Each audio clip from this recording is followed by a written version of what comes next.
good morning kay Marian. So, kamusta yung pala natin si Easy Ride 150 Fi natin. So, ano na siya, going 6 months na siya. So far, yung naging issue lang talaga nito is yung speed sensor. Yan. And then, napalitan na naman natin siya. And then, magto 2 months na siya nung napalitan ko. And then, goods pa rin naman, hindi pa naman nasisira, nababasa. So, hindi ko siya nilagyan ng glue stick para i-check ano ba yung mas patibay, yung stock or yung bagong palit natin. Kasi yung stock 4 months ang tinagal. Yan.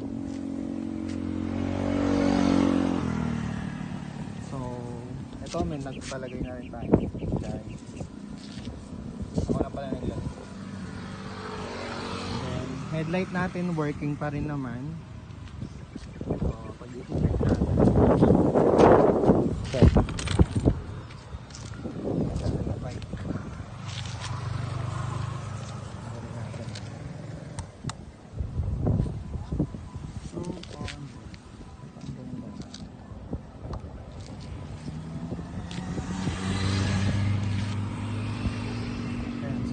Pa rin naman.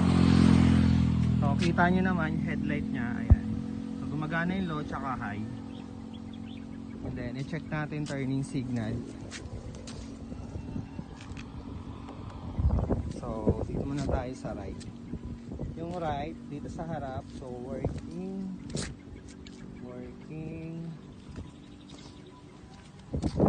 and then sa likod tingnan natin, working din naman.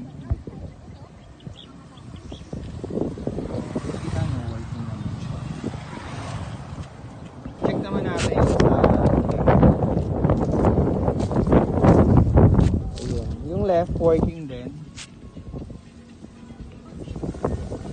So, sa likod working din.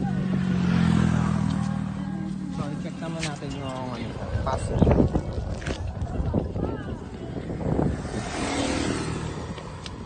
Kasi nakakaya pala.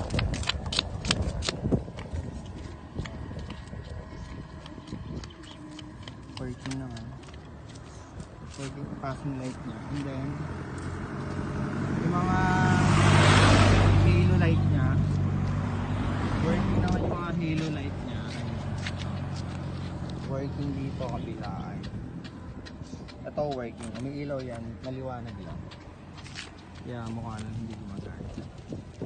And then sa gauge wala namang problema ngayon kasi siyempre kapapalit na natin ng speed sensor.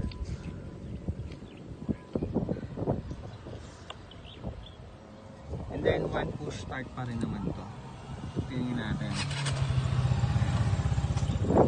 Ano tayo ngayon? Sound check. Sound check tayo.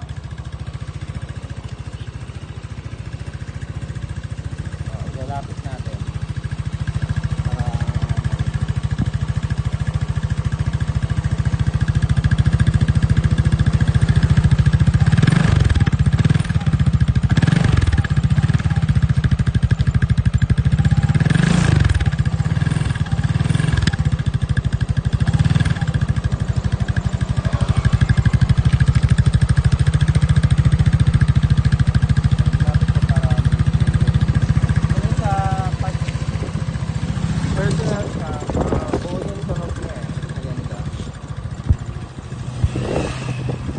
Sa mags natin, so far wala namang issue sa mags natin.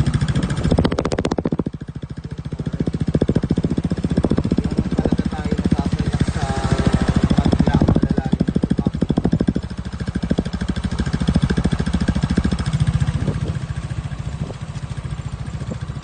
kaya goods pa rin talaga.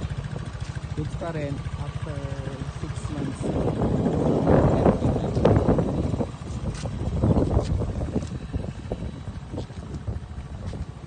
Then wala pa naman tayong nagiging basag sa mga fairings nya.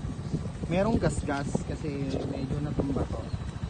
Medyo natumba, hindi natuluyan na. Dito banda side, dito yung gas.